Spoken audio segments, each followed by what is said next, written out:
Hello students, today we are going to talk about the electromagnetic spectrum. As I told you in the previous lecture, that is the electromagnetic radiations are having different wavelengths and frequencies, and the systematic arrangement of those radiations is named as the spectrum. Okay, so now we are talking about the atomic spectra, because it is about the atomic structure, then it is named as the atomic spectra. So what is the electromagnetic spectrum? Consists of radiations of different wavelengths and or frequencies, and that specific arrangement or proper arrangement is named as the spectrum. Okay, so now we should discuss about the spectrum in detail. I am going to tell you spectra. Spectrum is singular, plural is the spectra. So spectra is of two types: emission spectrum and absorption spectra. Okay, the study of these spectra is named as the spectroscopy. In the field of spectroscopy of science, we study about these all spectrums or spectras. So let's see, spectra is of two types: emission spectra and absorption spectra. दो इनकी main classes बनाई. Emission spectra can again be classified continuous spectra and line spectra. So what is the emission spectra? Let's see. As you know, sun emits light, है ना. emission word कहाँ से आता है? emission word coming from the emit. तो जो emit कर दिया उसका स्पेक्ट्रा, emit मीन्स बाहर निकलना, irradiate होना. तो जो चीज़ irradiate हो रही है, emit हो रही है, उसका स्पेक्ट्रम जो होगा उसको हम बोलेंगे emission स्पेक्ट्रा. तो irradiate का मतलब जैसे सन है, सन में से क्या होता है? लाइट, है ना. रेडिएशंस, इलेक्ट्रोमैग्नेटिक रेडिएशंस एमिट होते हैं. तो जब सन की जो रेडिएशंस होती है उसको हम प्रिज्म में से पास करते हैं, लाइट को पास करते हैं, तो उसमें से 7 कलर दिखाई देते हैं, वो विजिबल रेंज के होते हैं. तो वो जो 7 कलर्स हो गए, वो जो स्पेक्ट्रम हो गया, उसको हमने क्या बोल दिया? Emission spectrum. ऐसे ही आप कोई सैंपल लेते हो, उसको गर्म करते हो, ठीक है, उसको गर्म करेंगे तब भी उसमें से क्या होता है? रेडिएशंस इरेडिएटेड होते हैं. आपने देखा था पहले आयरन वाला एग्जाम्पल. तो उसके जो इरेडिएशन से जो स्पेक्ट्रम होगा उसको हम जब स्टडी करेंगे तो वो एमिशन स्पेक्ट्रम. तो कैसे स्टडी करते हैं? ओके, मैंने आपको बोला कि इरेडिएट हो रहा है कुछ रेडिएशंस और उनको हम एनालाइज करते हैं. तो वो एनालाइज करने के लिए एक जो एपरेटस होता है उसको बोलते हैं स्पेक्ट्रोमीटर. उसके अंदर क्या होता है, जैसे ये आप देख सकते हो यहाँ पे, इसमें हम जैसे कंटिन्यूस स्पेक्ट्रा की यहाँ पे बात कर रहे हैं फर्स्टली. ओके, कंटिन्यूस स्पेक्ट्रा, जैसे मैंने आपको बोला एमिशन स्पेक्ट्रा की दो कैटेगरी हो गई, एक हो गई कंटिन्यूस स्पेक्ट्रा और एक हो गई लाइन स्पेक्ट्रा. तो कैसे उसका स्पेक्ट्रा को हम देखते हैं, यहाँ पे देखो, ये सिंपल कंटिन्यूस स्पेक्ट्रा क्या है, हमने ये स्लिट लिया हुआ है, ठीक है, इस पर हम वाइट लाइट को पास कर रहे हैं. ओके, ये वाइट लाइट हो गई. तो जब वाइट लाइट को पास किया और उसको किस में से पास किया? प्रिज्म में से. तो आपको पता है वाइट लाइट जो है वो 7 कलर के बैंड से बनी होती है ना, उसमें 7 कलर्स होते हैं जो विजिबल रेंज में हमें आंखों से दिखाई देते हैं. तो उसको जब आप उसका यहाँ पे ये स्लिट लगी हुई है, इस पर जब आप देखो फोटोग्राफिक प्लेट जैसा है ये, इस पर जब वो आएगी तो हमें 7 कलर जो है उसके दिखाई देंगे इस तरह से, है ना, विबग्योर वाली रेंज में. और ये जो 7 कलर्स होते हैं इनकी फ्रिक्वेंसी की रेंज क्या होती है? 7550 into 10^14 that is of violet colour to 5 into 10^14 that is of red colour. तो इस तरह से इनका फ्रिक्वेंसी जो है वो होता है. तो क्या बोला मैंने कि जब आप कोई वाइट लाइट है उसको प्रिज्म में से पास करते हो तो उसकी सारी रेडिएशंस जो है वो इरेडिएट हो रही है ना. जितना भी उसके अंदर अलग अलग फ्रिक्वेंसी की जो कलर हैं, है ना, कलर अलग अलग फ्रिक्वेंसी के अकॉर्डिंग है, तो वो सारे कलर्स जो हैं वो इस ये एमिट कर देता है. कुछ भी उसमें चेंज नहीं हुआ, जो यहाँ पे डाला पूरा का पूरा एमिट हो गया. और उस एमिशन को यहाँ पे कुछ डिटेक्टर टाइप में लगा हुआ है, फोटोग्राफिक प्लेट है, उस पर जब वो आता है तो वो सारे कलर जो है वो हमें दिखाई देते हैं. तो इसमें क्या हुआ? पूरे कलर्स दिखाई दे रहे, कुछ भी डिसकंटिन्यूअस नहीं है, जैसा था वैसा ही है, जैसा इनिशियल स्टेज में था वैसा ही यहाँ पे भी आकर के दिखता है. तो इस तरह का स्पेक्ट्रम जिसमें कुछ भी बीच में से आप कह सकते हो मिस्ड नहीं है, तो उसको हम बोलेंगे continuous spectra. Okay, all the colours are continue here. Now what is the line spectra? It is another type of emission spectra, है ना. तो नॉर्मली क्या होता है? लाइन स्पेक्ट्रा ही होते हैं, कोई भी सब्सटेंस के होते हैं. तो ये कैसे देखेंगे आप लाइन स्पेक्ट्रा कब होगा? तो देखो, जैसे इसमें ये मैंने यहाँ पे लिखा हुआ है, बनाया हुआ डायग्राम. हमने क्या लिया? NaCl, ठीक है, NaCl को हीट एनर्जी दे रहे हैं, उसको गर्म कर रहे हैं. कैसे करेंगे, ये बुनसन बर्नर होता है ना जो लैब में अपने सिंपली जो बर्नर होते हैं लैब में लगे हुए आपने देखे होंगे, और प्लेटिनम वायर है ये।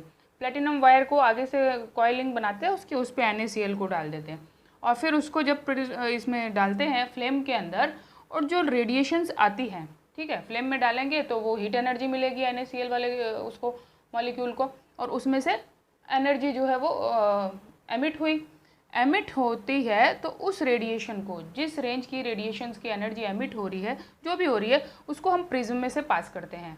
ठीक है, हमने क्या किया, यहाँ से जो लाइट निकल रही है, इसमें से जो भी लाइट निकल रही है ना, हीट करने के बाद रेडिएशंस निकलेंगे, उसको यहाँ पे स्लिट लगाया हुआ है, उस स्लिट के बाद में ये एपरेटस है पूरा, उसके अंदर फिर क्या लगा हुआ होता है, प्रिज्म। अब वो प्रिज्म के बाद में यहाँ पे हो गया डिटेक्टर।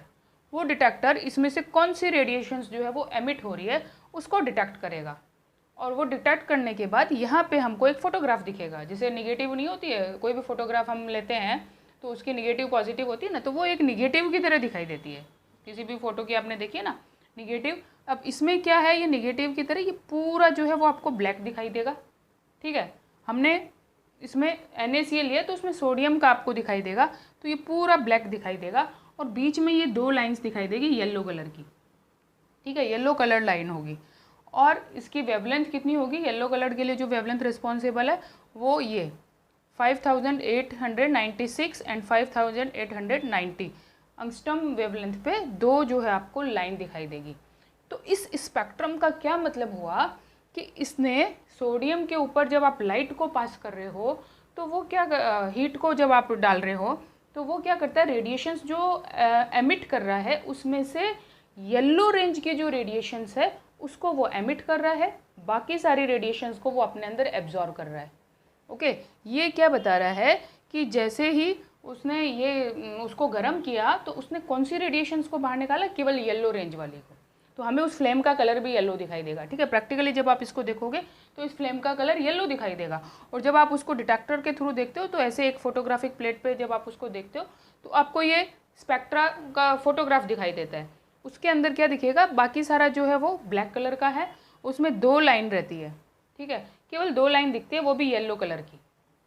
तो इसका मतलब वो खाली येलो कलर को एमिट कर रहा है, उस कलर की जो रेडिएशंस है उनको एमिट कर रहा है। ठीक है, तो that is the emission spectrum actual. एक तो क्या हुआ, कंटिन्यूस में कुछ भी हमने बीच में नहीं रखा, तो सारे 7 कलर्स हमें दिखाई दे रहे हैं, तो वो कंटिन्यूस स्पेक्ट्रम हो गया। अब फिर क्या हुआ, अब आप कोई सैंपल यदि लेते हो तो उस सैंपल में क्या होता है उसका रोल, कि वो कुछ लाइट की, मैंने आपको बताया था, कोई भी ऑब्जेक्ट यदि आप लेते हो उसमें से जब आप लाइट को पास करते हो या तो क्या होता है, कुछ रेडिएशंस को वो एब्जॉर्ब करता है, कुछ को वो एमिट करता है। तो यहाँ पे ये जो सोडियम है, सोडियम क्या कर रहा है कि उसको हमने ऑलरेडी हीट एनर्जी दे दी। ठीक है, हीट एनर्जी दी तो उससे क्या होगा, जो इलेक्ट्रॉन्स होंगे वो ग्राउंड स्टेट से अपर हायर एनर्जी लेवल पे चले जाते हैं। ठीक है, और हायर से फिर वो वापस लोअर में आते हैं। क्या होता है एक्चुअल में, जब हमने इलेक्ट्रॉन, पहले समझ लो ये लोअर एनर्जी लेवल पे था ऑर्बिट के अंदर, और जब आप उसको एनर्जी देते हो तो वो हायर एनर्जी लेवल पे चला जाता है। ठीक है, इसको हम बोलते हैं एक्साइटेड स्टेट। ये हो गया ग्राउंड स्टेट।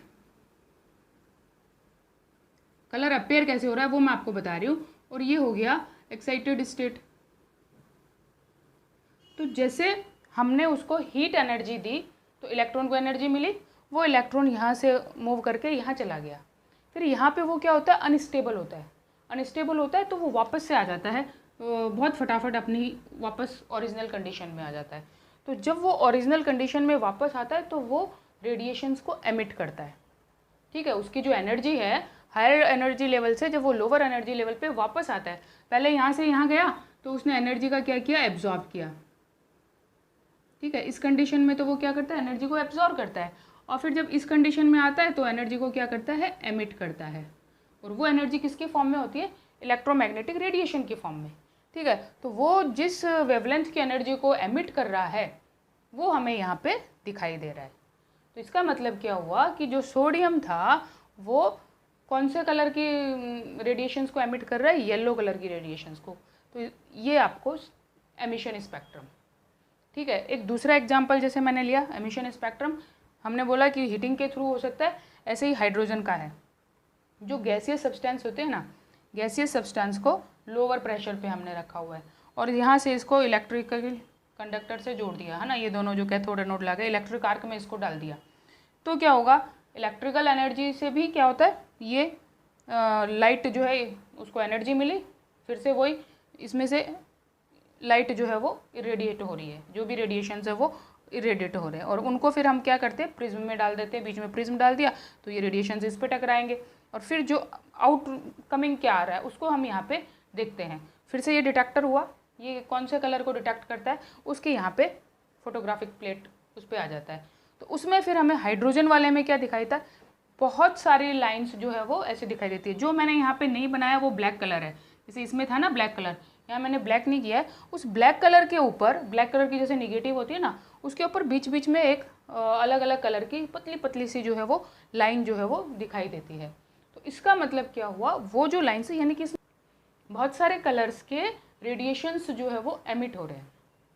ठीक है, जब आपने हाइड्रोजन को भी यही एक्सपेरिमेंट करवाया, हमने उसको भी एनर्जी दी, उसके इलेक्ट्रॉन्स जो है वो वापस से हायर एनर्जी लेवल पे जाते हैं एनर्जी लेकर के, ठीक है, और फिर वापस आते हैं, वो ऑटोमेटिकली वापस आते हैं, तो एनर्जी एमिट होती है। ठीक है, वो जो एनर्जी एमिट हुई उसको हम देखते हैं कि कौन सी रेंज की एनर्जी जो है वो एमिट कर रहा है। तो यहाँ पे हाइड्रोजन का ये जो स्पेक्ट्रम है, इसमें हाइड्रोजन एटम क्या करता है, बहुत सारी वेवलेंथ की एनर्जी को एमिट करता है, इलेक्ट्रोमैग्नेटिक रेडिएशंस को एमिट करता है। तो ऐसे हमें बहुत सारी लाइंस जो है वो उसकी दिखाई देगी, ओके, डिफरेंट डिफरेंट वेवलेंथ की होगी। तो इस तरह के ये जो स्पेक्ट्रम है, these are the emission spectrum.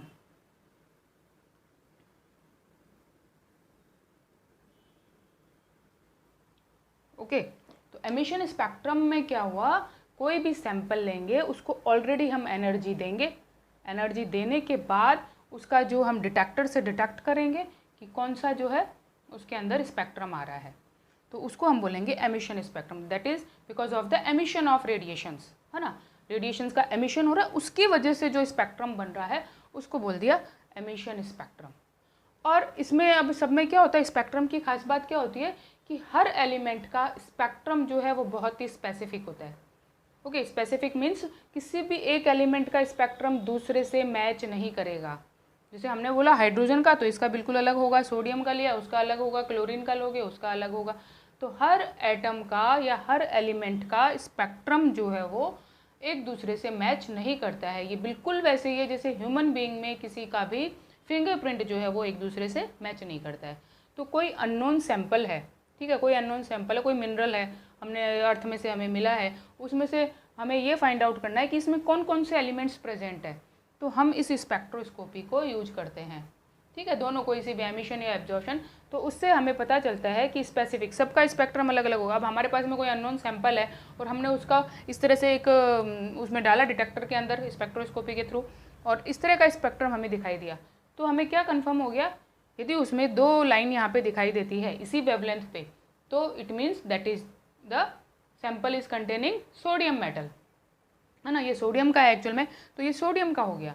ऐसे यदि आपने किसी को डिटेक्ट किया तो अलग अलग एलिमेंट्स के डिफरेंट डिफरेंट वेवलेंथ पे ऐसे एब्जॉर्प्शन आपको या एमिशन आपको दिखाई देते हैं, तो डिटेक्ट कर सकते हैं ना इस तरह से। तो ये तो हुआ एमिशन स्पेक्ट्रम। सिमिलरली दूसरा एक और है एब्जॉर्प्शन स्पेक्ट्रम, नाम इंडिकेट कर रहा है, एमिशन का अपोजिट क्या हो गया, एब्जॉर्प्शन। एब्जॉर्प्शन में क्या होता है कि एलिमेंट, जैसे मैंने बोला इलेक्ट्रॉन यहाँ से यहाँ गया तो कुछ रेडिएशंस को वो एब्जॉर्ब करता है, तो डायरेक्ट जिस रेडिएशन को वो एब्जॉर्ब कर रहा है हम उसी का स्पेक्ट्रम निकाल दे रहे हैं। ठीक है, पहले वाले में तो क्या किया, एब्जॉर्ब करता है फिर वापस से आता है एमिट करता है, तो जिसका एमिट कर रहा है उसका स्पेक्ट्रम हो गया, वो एमिशन स्पेक्ट्रम हो गया। ध्यान दोगे, एमिशन में एमिट करने वाले रेडिएशंस को वो नोट डाउन करते हैं। एब्जॉर्प्शन में क्या होता है, जब इलेक्ट्रॉन ग्राउंड स्टेट से higher energy state excited state में जाता है तो वो एनर्जी को एब्जॉर्ब करता है। तो जिस रेंज की रेडिएशंस को वो एब्जॉर्ब करेगा उसका यदि हम स्पेक्ट्रम देखेंगे तो उसको हम बोलेंगे एब्जॉर्प्शन स्पेक्ट्रम। ये मैंने यहाँ पे एक्सप्लेन किया है, कैसे उसको करेंगे। देखो सेम वही जैसे NaCl था ना, अभी NaCl का यदि हम एब्जॉर्प्शन स्पेक्ट्रम देखेंगे तो कैसे होगा, वो होगा जैसे पॉजिटिव फिल्म वाला। हम यदि फोटोग्राफी करते हैं ना, वो नॉर्मली इसी बेस पे होती है।